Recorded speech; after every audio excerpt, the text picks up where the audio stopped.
Hello, and welcome to the Psych Legal Pop Podcast. This is a podcast where we talk about popular culture through the lens of an attorney and a therapist. My name is Brooke Brigham. I'm the attorney. And I'm Tess Brigham. I'm the therapist.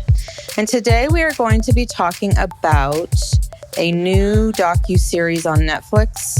It is American Manhunt, O.J. Simpson, or O.J. Simpson, American Manhunt. I'm not sure the order. I think it's American Manhunt, O.J. Simpson. O.J. Simpson. And I guess this is part of the series. And we did the other one, the Boston Marathon. Right. This is the same director who did American Manhunt, Boston Bomber, which we did cover like at least a year ago or maybe more. I think it was more than a year ago that we covered that. The other thing too was this also part of the American, but that's American Murder, Lacey Peterson. That's different. That's a different series. So there's murder and manhunts. Right. This was a manhunt, as we'll see. So it's 4 parts. We're going to do part 1 and 2 today. And then next week we'll do part 3 and 4 because there's a lot here and we want to, take our time with this. And of course, anyone of a certain age has been living with this, for most of our lives. Mm-hmm. And when I first saw this, I was like, do we really need another O.J. Simpson documentary? And I'm like, yeah, we do. We do. We do. Yes. And I have I have a lot of thoughts, but I also had the exact same thought, which is really, what is there more to say? What is there more to say? Yeah. But apparently there is. And I have to say, I want to call out the true star of this. I have not watched episodes 3 or 4 yet, but the true star of episodes 1 and 2, Tom Lang. Mm-hmm. He was one of the lead detectives. One of the lead detectives. We have seen Tom Lang in other things. I don't know if you, when you had COVID and Steve and I covered, what's his face? The murder, Spector. Phil Spector murder. Tom Lang was part of that. So you see Tom Lang a lot. Like, I think obviously he has been part of these huge cases.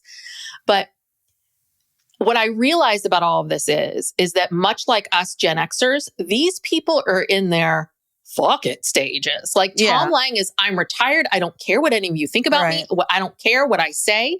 You're an idiot. We should have done it this way. This guy couldn't have figured this out, blah, blah, blah.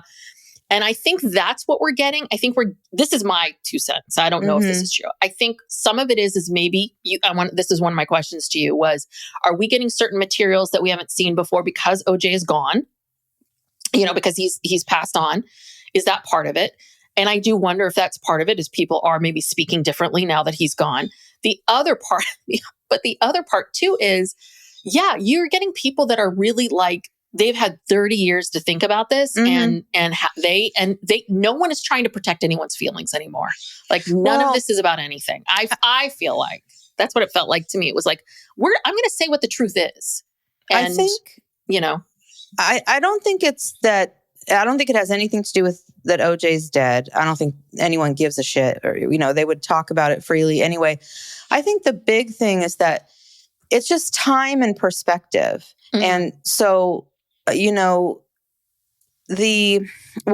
when I first learned about this, I was going, why are we doing this?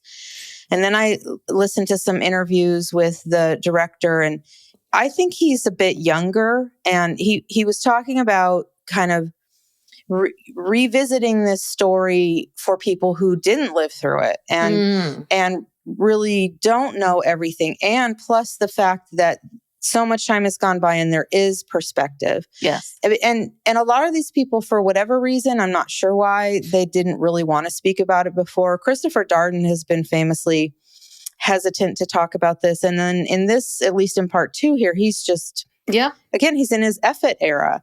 It's like, I'm going to say what I feel and what I thought. And he's one of the people who was treated the most unfairly, I think, in this whole case.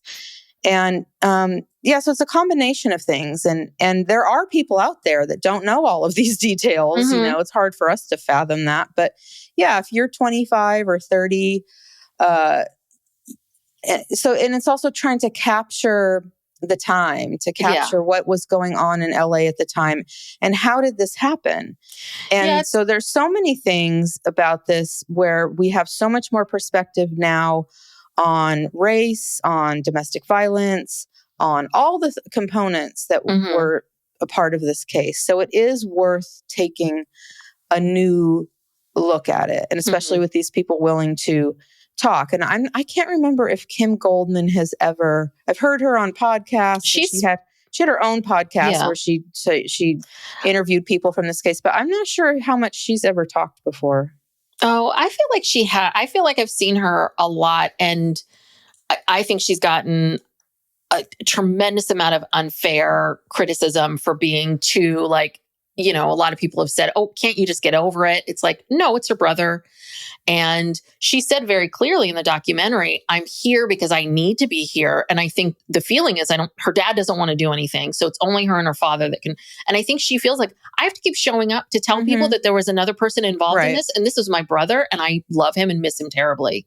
And so I think that's Kim Goldman I think that's her mission, you know, is very much this, people always forget about my brother. And but I need to keep showing up so that you all, because it was always Nicole, Simpson, and her friend. Yeah, but that there was someone else that was part of this that did not deserve, you know, that gets lost a lot of times. The other thing, what was the other thing I was going to say about, you know, it's funny because when I think about this case, you know, growing up, right, the biggest thing I remember growing up was, where were you when Kennedy was shot? Right? Like everyone, our parents and all of their friends all had a story about where they were when they heard that JFK was shot. And I think that in many ways, this was us. Like, where were you during the Bronco chase down, you know, when you found out about the murders, the Bronco chase, because I can remember the verdict, like every single place that I was in these moments, I know exactly where I was, what was going on, what was happening.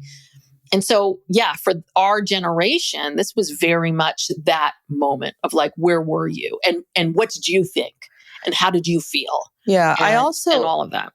I also think that it's hard to explain to somebody who is under 50 just how popular O.J. Simpson was. And I was trying to think of a modern day equivalent of O.J. Simpson, and I could not. No. Because he was colorless. Yes. Okay. He truly was one of these people who, everyone loved him. They did not see color. He was an athlete. So there was that whole component. And then he transitioned into being in movies and just sort of being this overall celebrity who was always at celebrity things, commercials, and everybody loved him. And I cannot think of a modern day equivalent of so many people like admiring a celebrity. And so it was devastating to everybody. Everyone no one wanted to believe it. I didn't want to believe it. No, could not believe it. Yeah. I mean, it took me a long time to want to believe it or even to believe it because, he was a big fixture. I mean, everyone knew that he was a football star. I never watched him play football, but the Hertz commercials, the juices like running through the airport, the Naked Gun movies. He was a broadcaster. I mean, he was everywhere. And he was just this beloved celebrity. And the idea of wrapping your brain around that. And they interview his sports agent. That was interesting. That was very interesting and his perspective on things. And I thought he made some really good points, which is a little bit of who did I know? Who did I know? And I think he brings up a good question, which is what I always find so fascinating is OJ that really great, nice guy? And is there this part of him that's a monster? Or is he a monster that can put on a mask for a certain period of time? Well, not even a monster. Just is he a good person who did a bad thing? Or is he a bad person who can sometimes do good things, or most of the time, can act and do good things? Yeah. Was that just an act that we saw? Yeah. When we were, saw him on television. So it's like, who is this guy who I've known for all these years? And it was really hard for everybody to wrap their brain around that. I think there's also another theme in all of this that happens with these, when these things happen, with celebrities. It's this idea of, I think that what it takes to be an athlete, a Heisman winner, NFL, what it took to be OJ and accomplish what he had are those elements of tenaciousness and control and ego and confidence and drive. Why is it that those things, some people can just stay in that place? And like, if I was to pick someone, I don't know, like Tom Brady or something, like some people can stay in that place and be driven and do the things that they need to do and have that idea, have that drive and desire and it not create problems. But then you have this other camp of people where that the ego and the drive and the need, it turns into this narcissism that then turns into control. And then it becomes about, right, well, hold on a second. I've controlled everything, or I want things the way I want. And my ego has allowed me to have all these things, and anything I've controlled. So I'm just going to keep controlling things. That's what I find so fascinating. Like why one person would go in one direction and why someone would go in another, because the traits, the personality traits and that internal motivation that you have to be a professional athlete is very unique. Yeah. Well, and we've talked about this before when we've talked with our Uncle Bill about the different, these sports documentaries. And I really think it goes back to your grounding, the Steph Currys of the world and, the people who were not just that had that drive, but also came from a very grounded family, a very safe place.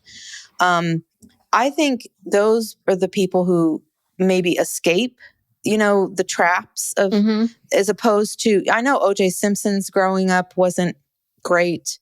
He had kind of an absent father. And in fact, his father was gay at a time where you couldn't be gay. I think, right. That's remember, right. I think he actually, about that. He was trans before there was a word for that.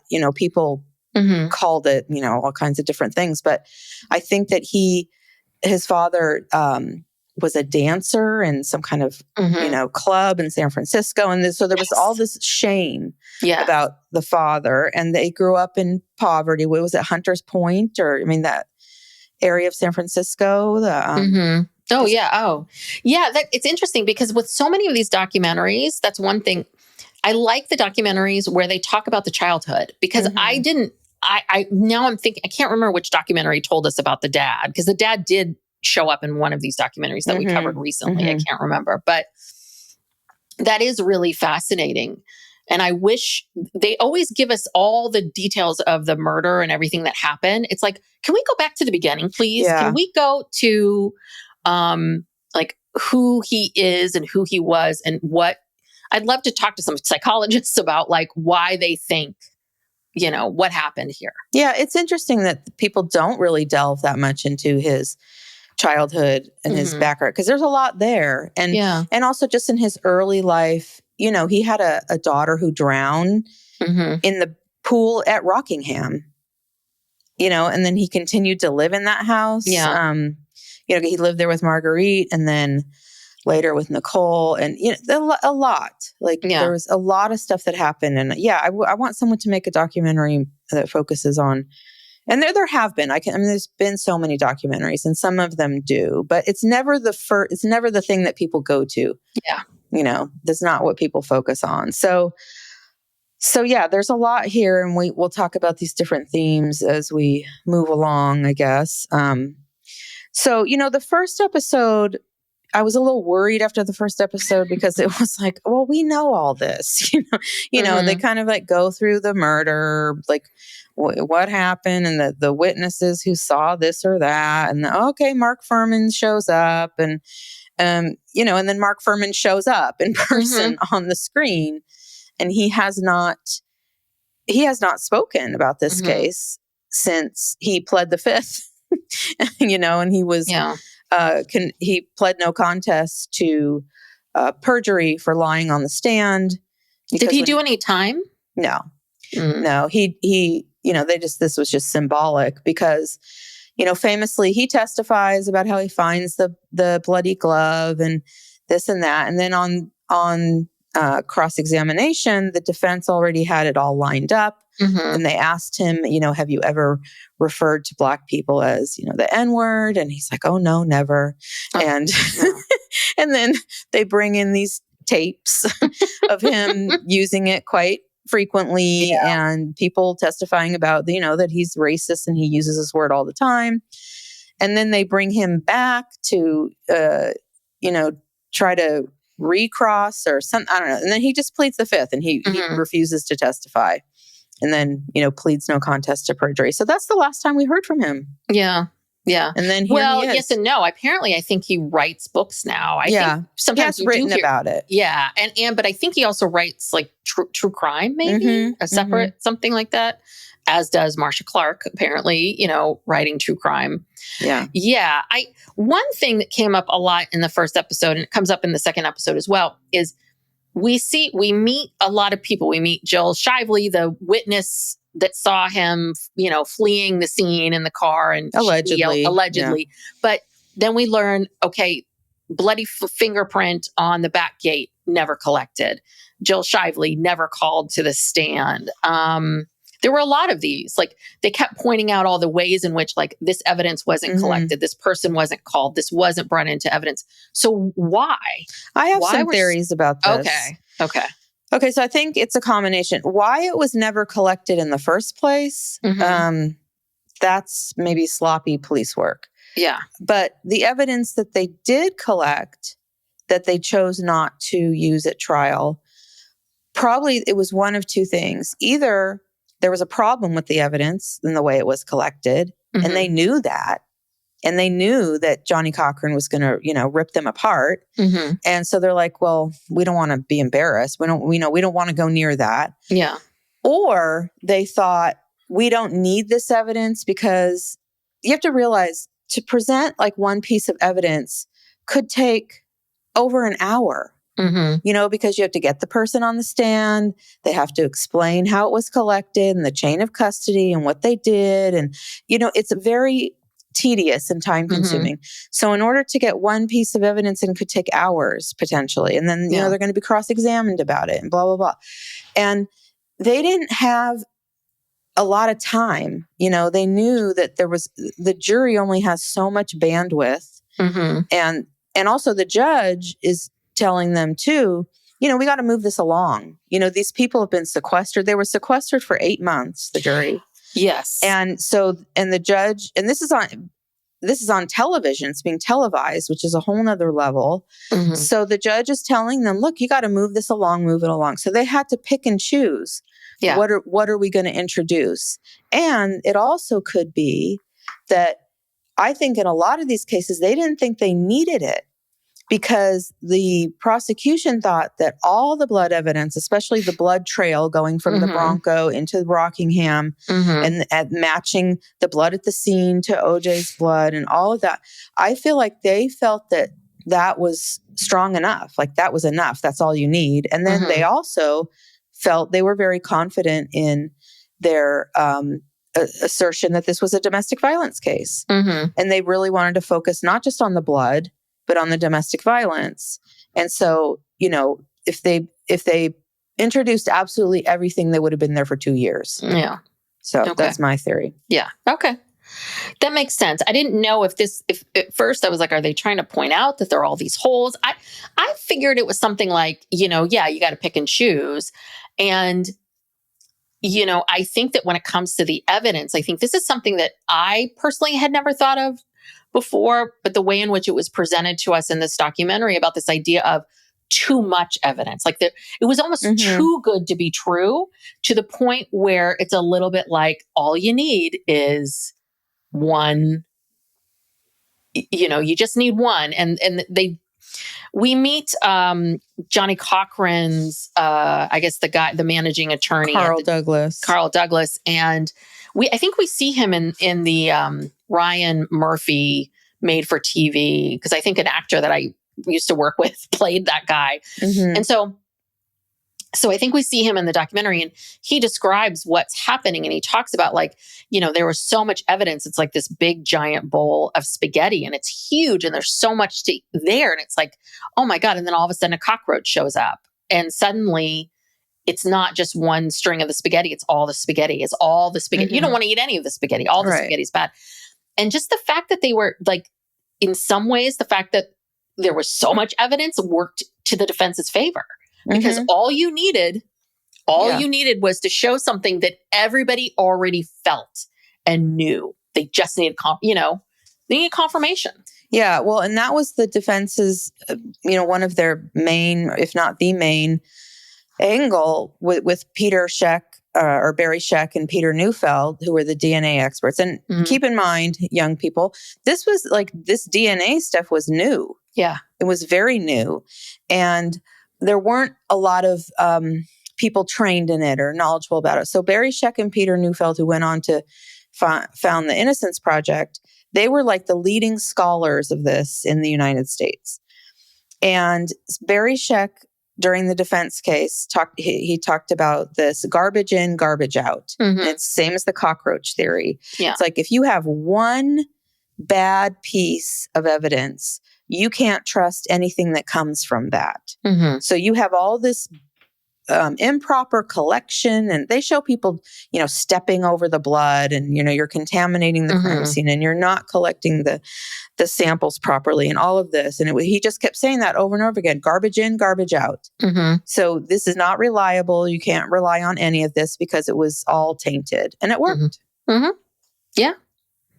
Worked very well. Because all you needed was to hear Mark Furman say the N-word a few times. And you're like, oh, okay. So now you've confirmed everything that has been happening. And I think that, do you think that they could have still gotten OJ off if the LA riots and Rodney King hadn't happened? Do you think that has to happen in order for this? Or do you think they still would have, because this was a problem. It was just right in everyone's face for the first time. Yeah. I think that he still could. I think there still would have been a level of that feeling combined with the DNA garbage in, garbage out stuff. So, but the Rodney King verdict and just the clash with the LAPD and Black people in Los Angeles that had been bubbling over for years and years and years, that just pushed it over the edge. It was just like, gave it just the little push that it needed. And I thought it was fascinating hearing about Carl Douglas and Christopher Darden talking about that in the second episode. And I don't know, we can get to that. I don't know if there's much more in the first episode that was really that interesting. Yeah. I mean, we all know the story. We all know what happened that night. And yet there was witnesses who said they saw this or saw that. We see Cato Kalin, who he has been, out there giving interviews, and,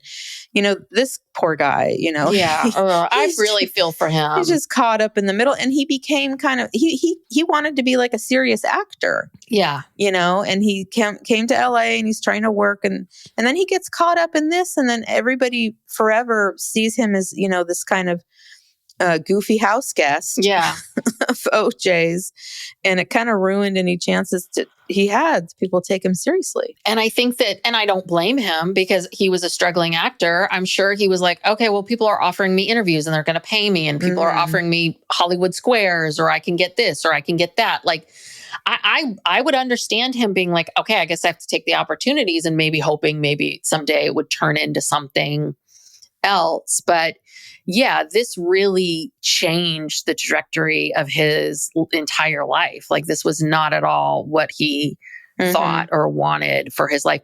I think the other very interesting part of the first episode was about his friend Ron Shipp, the LAPD officer, and he was friends with OJ. And the fact that Ron had been friends with Nicole and knew Nicole, and, the fact that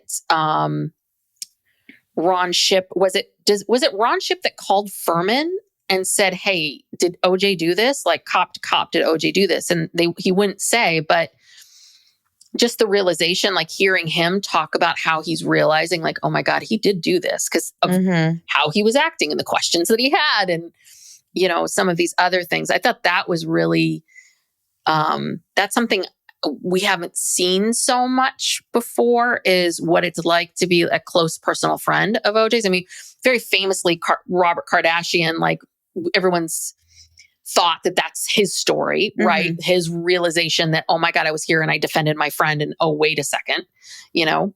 But yeah, that's another interesting part of this case. But but these cops knew OJ. Like the cops on the west side of LA knew him. Ron Shipp was one of them.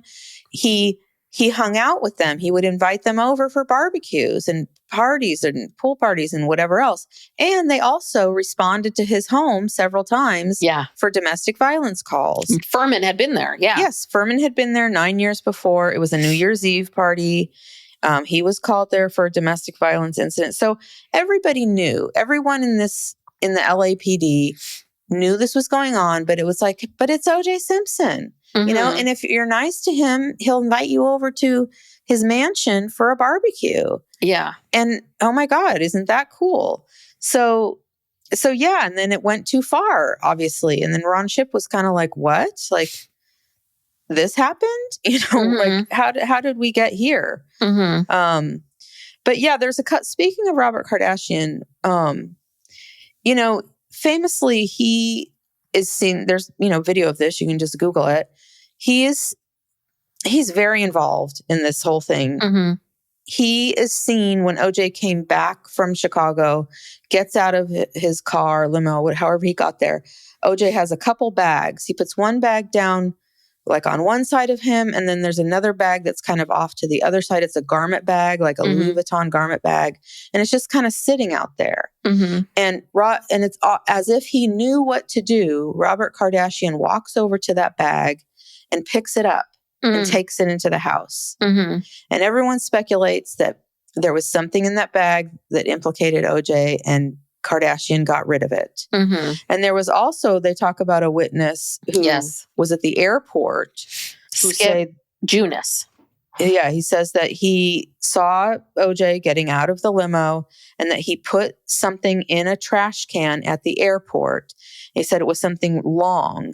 The guy was just sitting there in his car waiting to pick up his wife. Because OJ had all of this very expensive Louis Vuitton luggage, and then this like old satchel thing that he was holding on to, like some crappy bag that he was holding on to for dear life. And Kato Kalin thought that was, you know, Kato Kalin was trying to help the limo driver. Like not one person could touch that bag. That's very odd. Yeah. And yeah, that's something you would pick up on. I was like, this guy has, that's OJ. Oh, look at all that nice luggage. Well, why is he holding on to that? Well, what is he throwing away? You know what I mean? Yeah. It's like, yeah, you can believe that that's very clear. And so, and why wasn't he called to court? Again, I don't know. I guess it's all just, there's no way to, it didn't really fit into their, what's the word for it? Like, can you not do that because it's just his story? It's just, I mean, that's just hearsay. No, right? It's not hearsay if it comes from, he's telling, if he says, this is what I saw. That's not hearsay. Okay. Yeah. Hearsay is something in writing that someone else wrote and you repeat it. Okay. Or something someone else says or writes or whatever, and not you. Yeah. But definitely the first episode made me realize, my God, there was so much more evidence that I even knew. I mean, it just went on and on and on and on. I guess I knew that afterwards they were able to get into OJ's house and that there's black socks on the carpet and there's blood and medical supplies everywhere in the bathroom. And there's a knife box open on the edge of the tub. I mean, there's laundry room, there's blood on the light switch, there's fresh clothes in the washing machine. Just like, oh God, this goes on and on and on. I was like, wow, I didn't even know there was that much. Yeah, it was a lot. Yeah, and they talk about the fact that this always I thought was strange. They call OJ in Chicago to tell him what had happened, and he didn't really ask any questions. Yeah, like how did she die? What happened? You know, where are my children? Nothing. It was just sort of like, oh, okay, well, I'm coming back now. So, but yeah, and because there was so much especially at the crime scene, because there was so much blood. It was so messy. So these Processing. OJ interrogation tapes, the ones where is it Van Natter is asking him questions, have these been released before? I believe so. Okay, because that was one of my questions about, I don't know if I've ever seen this tape of them asking OJ about his finger and what happened to his finger and the stories about his finger and the fact that they asked him, about his finger. And then the first time it was like, I don't know. Okay, then maybe I cut it in Chicago. And then, maybe I did it this way. And all of these things. I just didn't know that. I didn't know. I don't think I'd ever heard. I knew that he had told a lot of stories about the cut on his finger. I just had never heard it from his mouth. So that's why I was just wondering. I'm like, Yeah, I don't know. I mean, I can't remember if that tape was ever played, but I mean, it certainly was, Van Natter can I think Van Natter is dead because we didn't see him in real life. And maybe that's why they just played it. Because he wasn't there to be interviewed and because they just showed pictures of him and was talking about him. So I think he's died. But there's a lot of finger pointing, it seemed like. It seemed like Mark Fuhrman is pointing the finger at Tom Lang. Tom Lang is pointing the finger at Mark Fuhrman and Van Natter. It seems like all of these police officers are all pointing at each other about how poorly things were.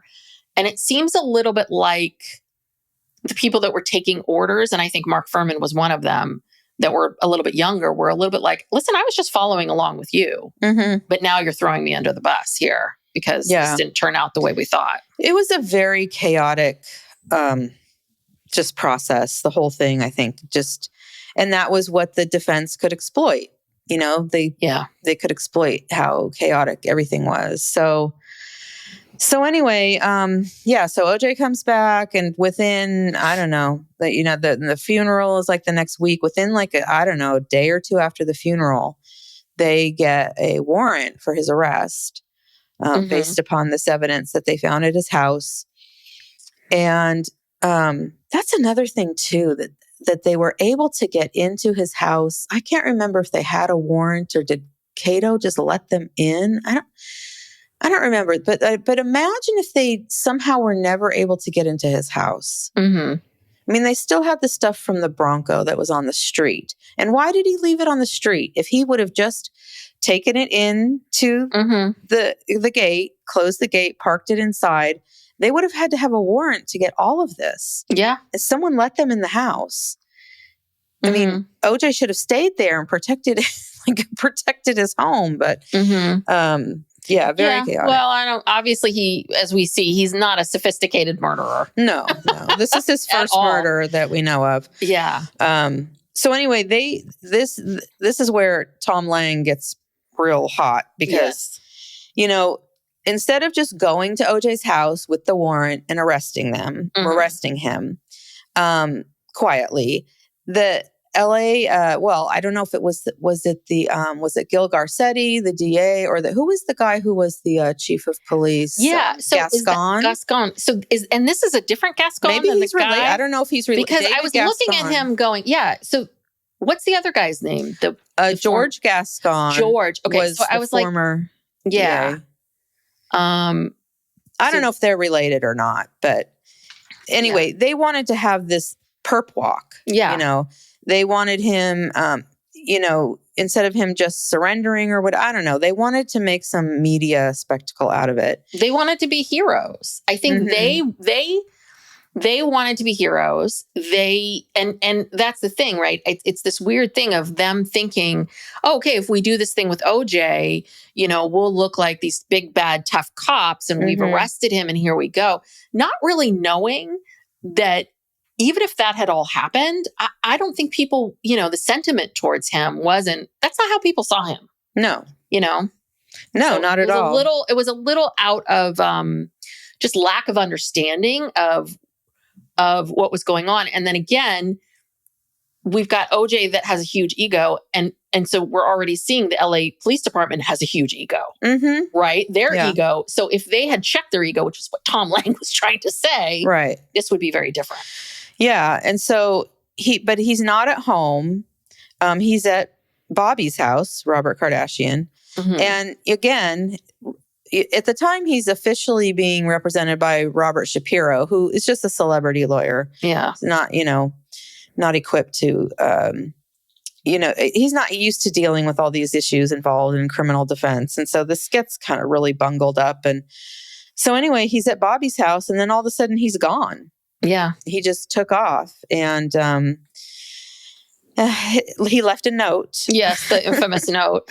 The infamous note that was read by Robert Kardashian, which is a strange note. It's sort of half kind of suicidal. And I wonder, do you think he was truly suicidal, or was this just narcissist talk?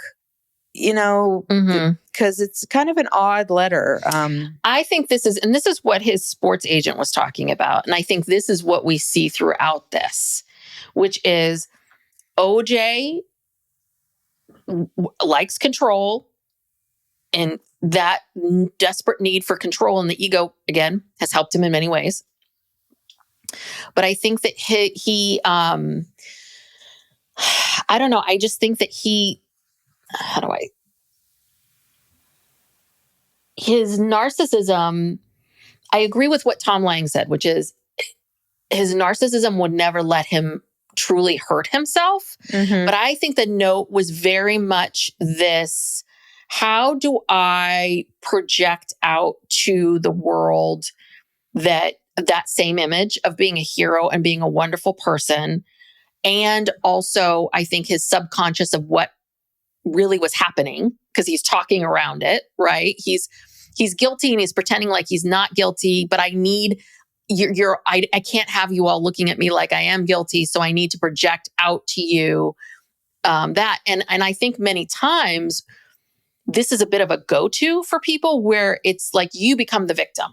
Mm-hmm. Like you become like, all of this is happening to me. So I need to remove myself.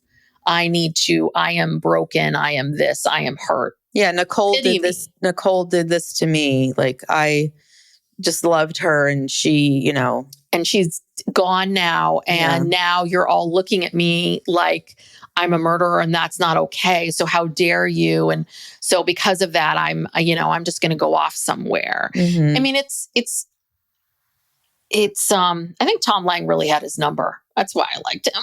He really got OJ. Yeah. He really got where he was coming from and what was going to appeal to him or not. But no, I don't think he was anywhere near committing suicide. Yeah. I think if he was just going to commit suicide, he would have written that note and blown his brains out and controlled it there. Right. Him fleeing was out of control. And obviously with everything that they caught him with, I think he was trying to skip town. He was avoiding having to face the consequences. Psych Legal Pop will be back after these messages.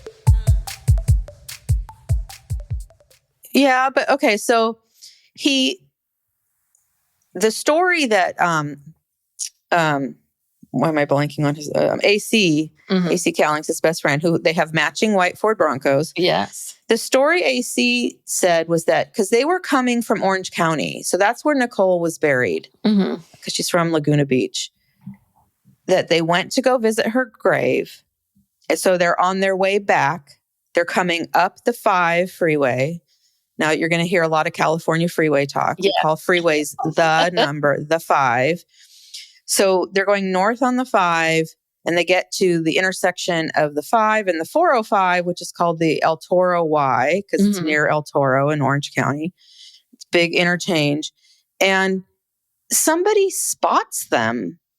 This is crazy to me, that I don't even think had word even really got out yet that OJ was on the run. Yeah, because they said that at first they were trying to contain it, and then it was like, oh crap, we can't find him, and then they eventually put an APB out, so like everybody knew. Okay, so someone calls and says, I just saw AC in the white Bronco, and OJ's in the car, and they're on the 405 or on the 5, and so then this woman comes on, Marika Gerard, who is a helicopter pilot. And, she talks about how she and her ex-husband used to be, they were helicopter news people, and, they'd fly around LA and, get coverage of stuff.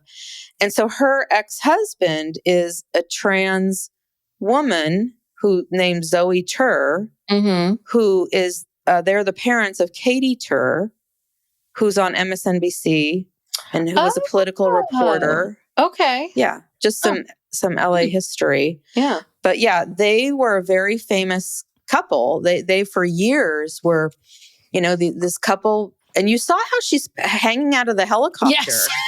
She's a badass. These people are badass. Yeah. They would fly around LA, and just and wait to hear things about something's happening. And then they'd fly over there and get footage. And they were very, very well known.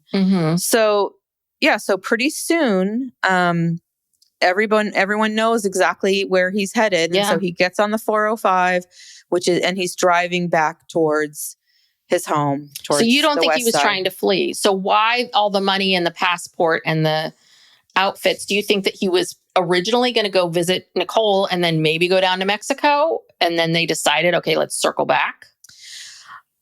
I don't know. Maybe AC talked him out of it. I don't know why I could see having a bunch of money on him and, the gun or whatever, but the disguise. The passport and the disguise is... The disguise to me was the disguise is the most weird. Yeah, but that's fleeing.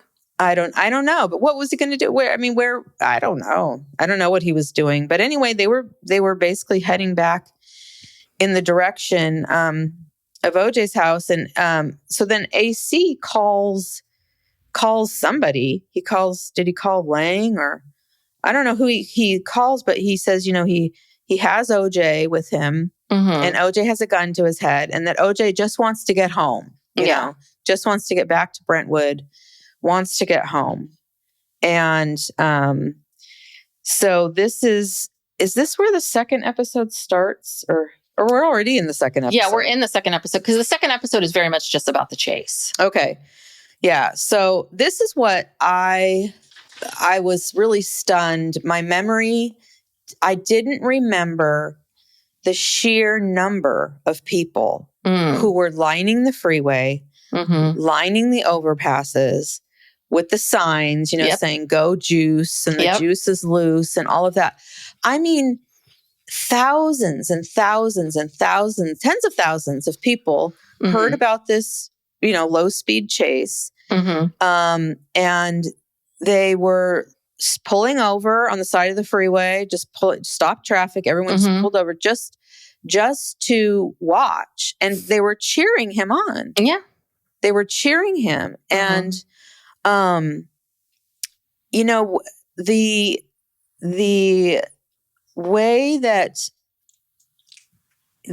they were pursuing him, going back to the title, it was a manhunt. And then again, the sheer number of police cars and armed snipers. I mean, they were ready to kill him. Yeah. I mean, if they saw anything, that was, they knew that. They knew if he presented himself at all with a gun at some point, that was it. That was it. He was dead. Right. And so then I can't remember if it was Carl Douglas or Christopher Darden who said that in that moment of thinking that OJ either might kill himself or the police might kill OJ, made people care about him. That was Chris Darden. Yeah. And I think that was the most interesting thing in a perspective that I had never thought of how much that chase, how much that influenced people, and how that actually also changed the course. It changed the course of how everyone saw him.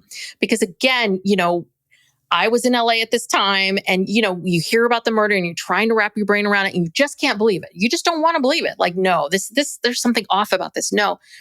The other thing too is, don't forget that Gascon made an announcement at like noon or 1, and the chase did not end till like 7 or 8 o'clock. Yeah. So that was the other thing too, was that there was such a long period of time in between. So all of a sudden it was like, you could actually leave your job and go out to out there and watch it. You could have, been a part of it. And, Yeah, I was in Culver City at the time. We could hear all the choppers. It was like, there were choppers, crazy. Dozens of choppers in the air. And the other thing too was you were a bit stuck because I was staying in Santa Monica. So I was going to have to cross the 405. Yeah. So that was the other part of it too, was everybody was in LA. Also, everyone was stuck. Everyone was stuck. And LA, the other thing about LA that I think is very different than the Bay Area and maybe other places is LA kind of starts later and ends later, and they work longer. Out here in the Bay Area, like by 4:35, people are done. Mm-hmm. You know what I mean? Except for maybe some tech people. But for the most part, people are heading home, like they're done. LA is strange. Like things don't end till 6:37. There's always things you have to do afterwards.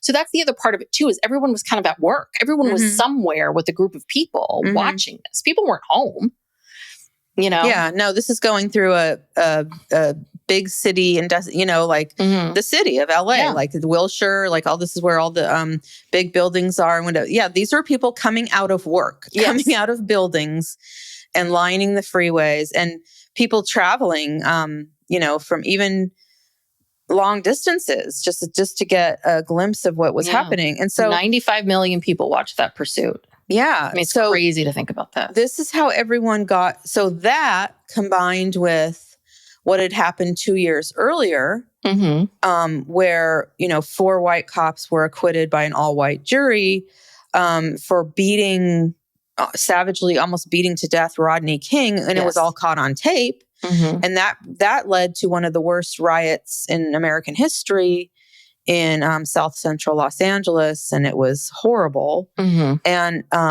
so this is just 2 years later. Yeah. And the community is just sick of this. Yeah. They're just like, this is bullshit. Like even,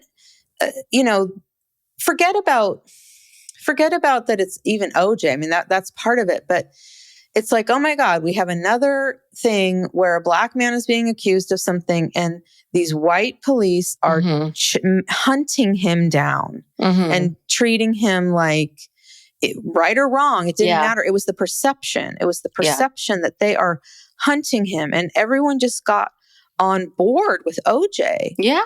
The whole community. Because there's our hero. Here's our hero. And he's struggling and he's sad and he wants to talk to his mother. Right. And I think the pieces of what Tom Lang was talking about was he was communicating with OJ back and forth on the phone. And every time he got on the phone, he'd be like, OJ, think about your kids. Your kids cannot have another tragedy. That didn't work with OJ. It was always about him. And that tells you a lot, right, about him.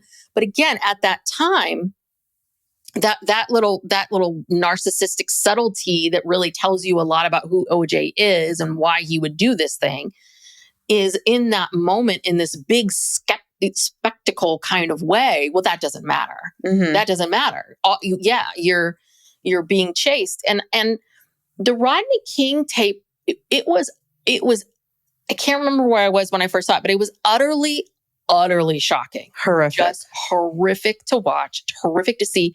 And I think for a lot, I can only speak for myself, but like white privileged people who that was not your experience. You just did not think that existed. I mean, how? What? Who would do it? You're in your little Berkeley liberal world that I lived in. I just could not fathom that these things were happening, that could happen. Like, he's down. Why do you keep hitting him? Right. Like, what? You just, it seems beyond you to even comprehend.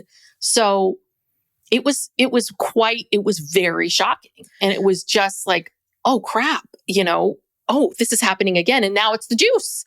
Oh no. Yeah. And this is something that's very specific to the LAPD because, the LAPD is just notoriously brutal and racist. In fact, they used to recruit from the KKK in the South. Because, they talk about how this has been going on for tens of, dozens of years, whatever. They did. They literally would go to the South and get these KKK members and say, hey, come out to LA, get a job as a cop. And, the Daryl Gates era, it was just very, very violent. And like Darden was saying, every African-American person in Los Angeles had either been a victim of this or knew someone who was or had seen something. I mean, this was just part of their life. And I think this is one of those things, because this is what happened after the Me Too, when Me Too happened, and you had to explain it to men. But just the way women, we are so used to being attacked and that our whole entire lives are about protecting ourselves. Like, you know, and it always was about us. And if you get raped, if something happens to you, it's your fault. It was just recognizing and seeing like, oh my God, you know, oh, this has been this person's experience. Like every single Black man, Black woman, person of color has had this kind of experience. Yeah. And Darden said that, you know, OJ really wasn't part of the Black community. No, not at all. But once he was charged with murder, people could connect with his circumstances and his Blackness. Yes. And so for the first time, because like I said in the very beginning, OJ was colorless. And now all of a sudden, oh, he's a Black man. Yeah. And look how he's being treated. And he's accused of killing a white woman. Yeah, and a white man. And a white man. But a white woman especially has been the source of a lot of Black men getting killed because they looked at a white woman the wrong way. Yes. Or were accused of raping a white woman, or whatever. This white woman, this is triggering. You know, these are all the triggering things. And all of a sudden it's like, oh, the white community kind of turned on him, and the Black community turned in and came, and we're like, okay, you're one of us. You are one of us. And this will, I'm sure in the next couple of episodes of this documentary, we'll get into why the race and the makeup of the jury was also probably of everything, even more than his celebrity, the reason he was acquitted. Yeah. Because it was a predominantly minority jury and people who've had experiences just like that and who could connect with him. And the prosecution got it all wrong. And they thought this was going to be fabulous for them. Well, and I think just watching the scenes, in this documentary, which I don't think I'd seen before, watching the scenes of, from the Rodney King trial, which was also aired.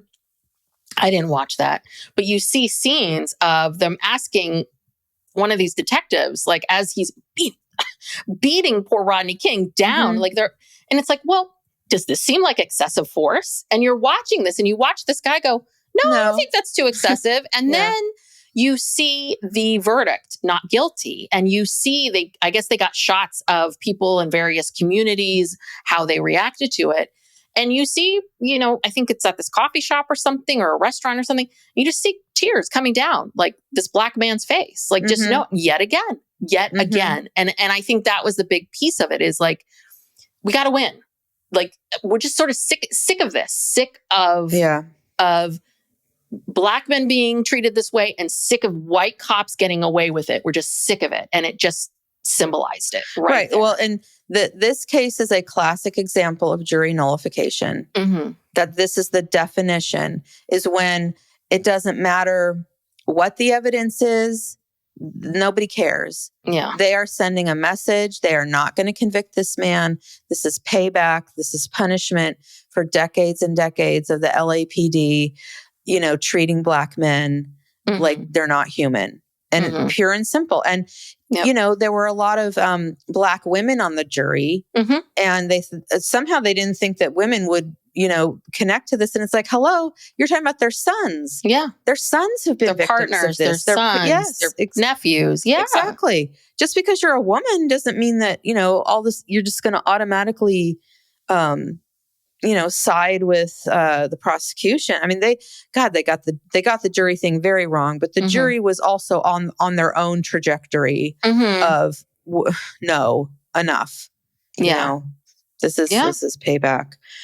Yeah. So, and again, I also really think that no one wanted to believe that he was guilty. I didn't. Nobody wanted to believe that he would do this. Like, you just don't want to believe, like, really?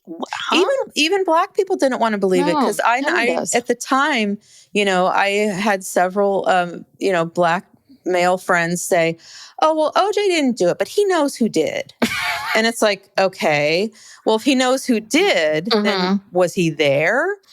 I mean, was he just, like directing it, or I mean, what, yeah, they didn't want to believe it either, but they also, didn't.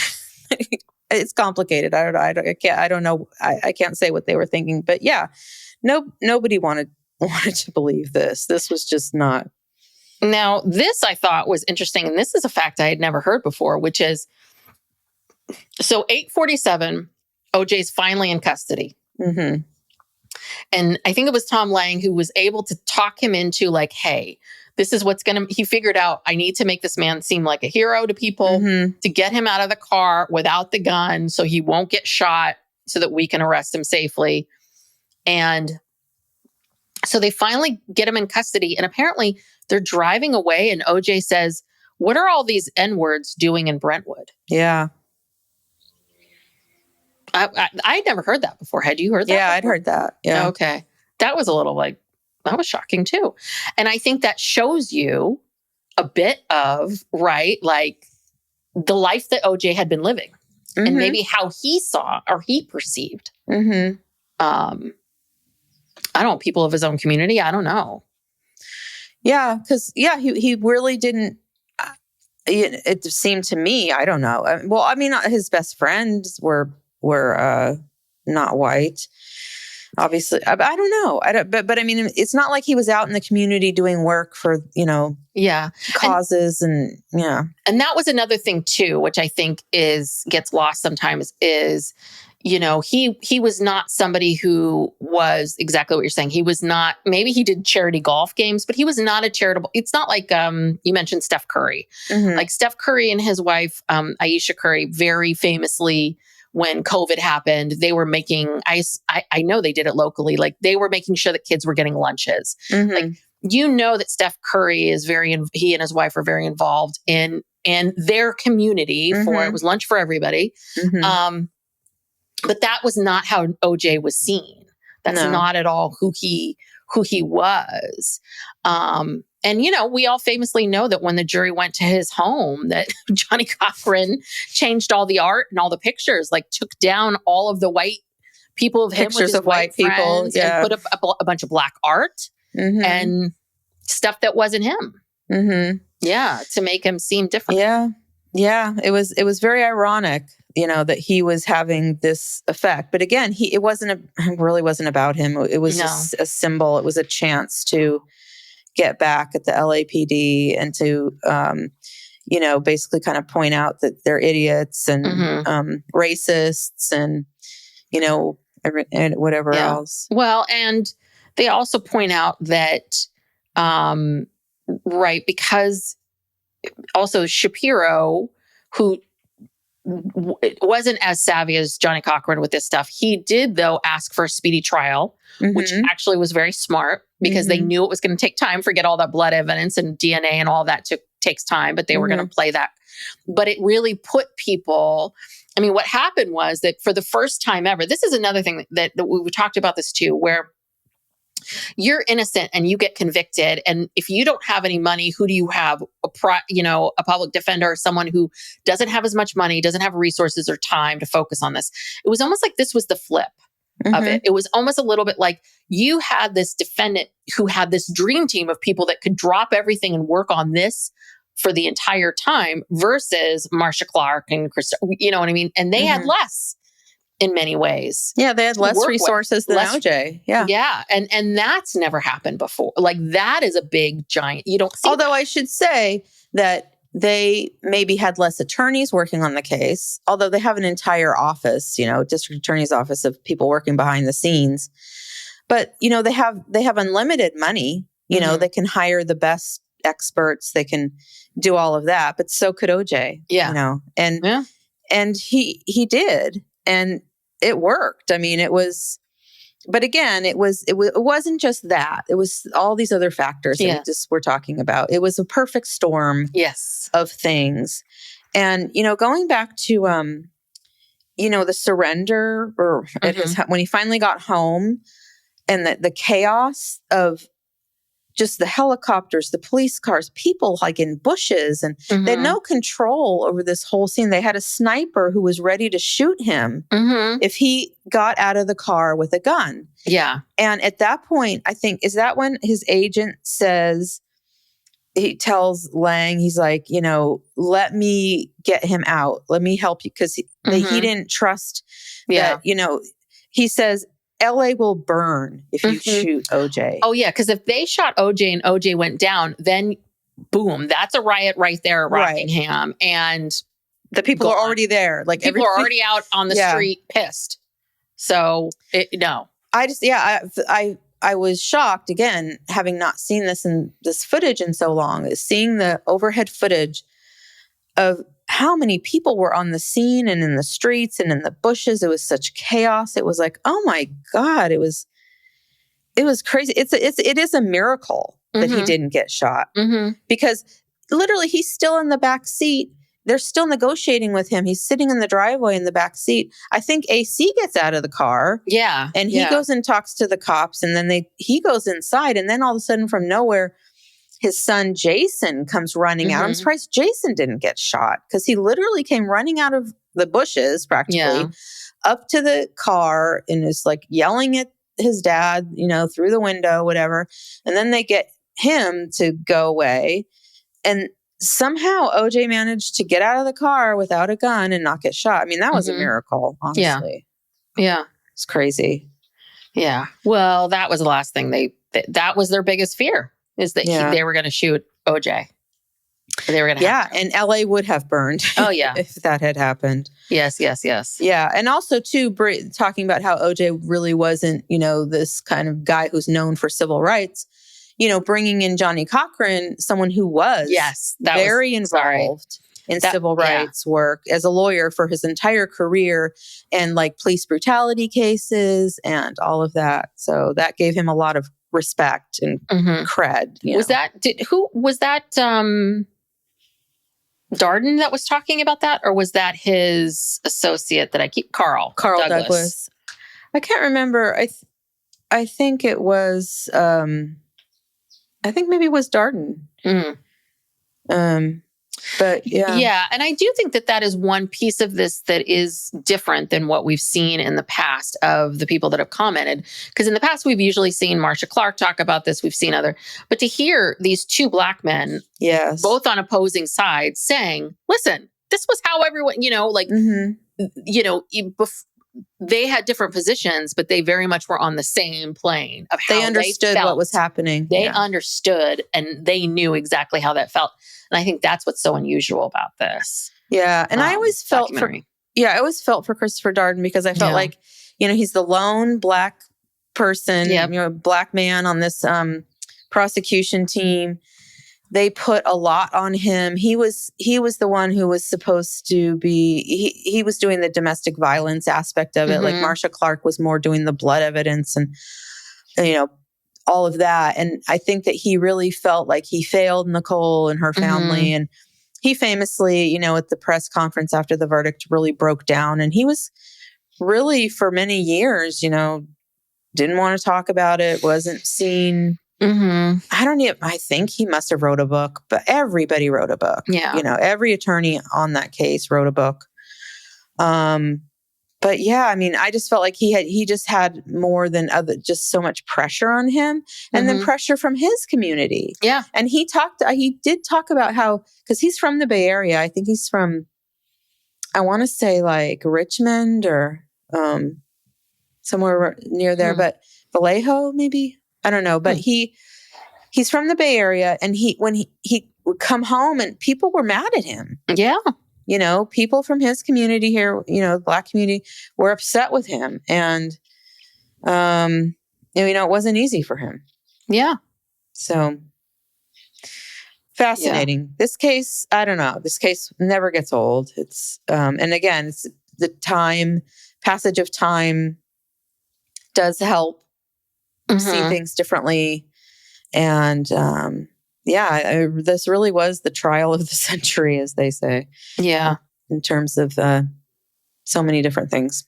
Yeah. I'm trying to look up and see Christopher Darden. Let's see. He went to San Jose State University, and then he went to University of California, Hastings, which is Berkeley.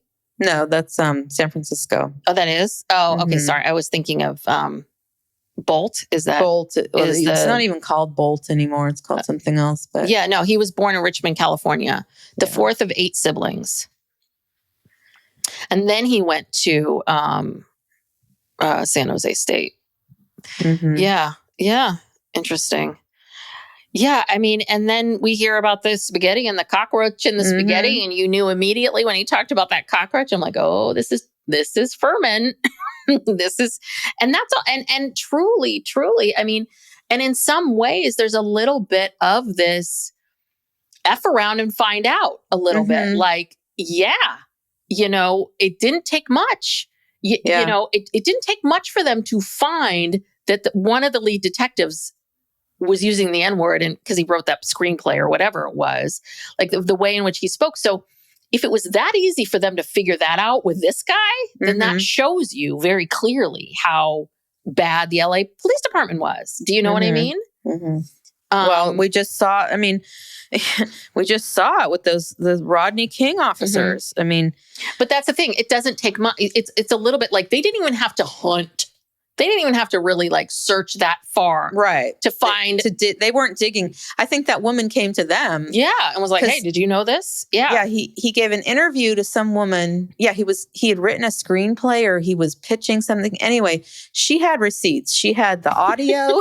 She had like all this information, and she went to them and said, "Hey, look at this." Yeah. So. I mean, and I think that's also very telling. It's, again, you did not have to search hard to find him. And so, and I think that's a lot of the anger that I'm assuming that we're seeing with Tom Lang, which is he's very angry because I'm sure he was like, you here and you know what I mean? Just the fact that this is attached to him and his name. And I understand that of being like, I'm the middle person here. I have to follow orders. I have to do with these things, but I know I was doing what I was told. Now I'm part of this crew of, dummies. And it became political, and he got, caught up in it. And it's his name. His name is forever going to be associated with this, what they see as a loss, losing this case. So anyway, God, I can't wait for part 3 and 4. Yeah, we're going to see the cockroach and the spaghetti, and it's really good. So we will be back next week with part 3 and 4 of American Manhunt, O.J. Simpson. And so thank you for joining us. And if you like the podcast, you could help us out by supporting us in a couple different ways. You can subscribe to get the podcast downloaded every time we release a new episode. You can leave us a 5-star review. You can also, if you want more content, you can find us on Patreon. We have 2 different subscription levels there. You can check that out, patreon.com.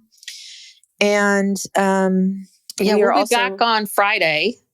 You want to tell everybody what the schedule looks like? Oh, that's right. We are starting Love is Blind, starting this Friday after you hear this, February 14th, Valentine's Day. Yeah. So our episodes will drop on Fridays, the same days that the show comes out. So So it's episodes 1 through 6, February 14th. We will be breaking that all down, and then every Friday until it's over. I think it's like 4 weeks. And then Blind. With Sister Wives being gone, we've moved the Monday to Tuesday. So these will come out on Tuesday, and then I think we'll get back to we're going to take a break from our rewind and maybe do some other things, Sister Wives related. Yeah. After that. So tune in, stay tuned, subscribe. So you just get all of it automatically. You won't have to think about it. Yes, exactly. It'll just be there. Okay. And we're also on social media, Psych Legal Pop on all the socials, TikTok, Facebook, Instagram, and Blue Sky. Yes. So see how very happening. Yeah. Well, thanks everybody. Thanks for joining us. See you next time. Bye. Bye.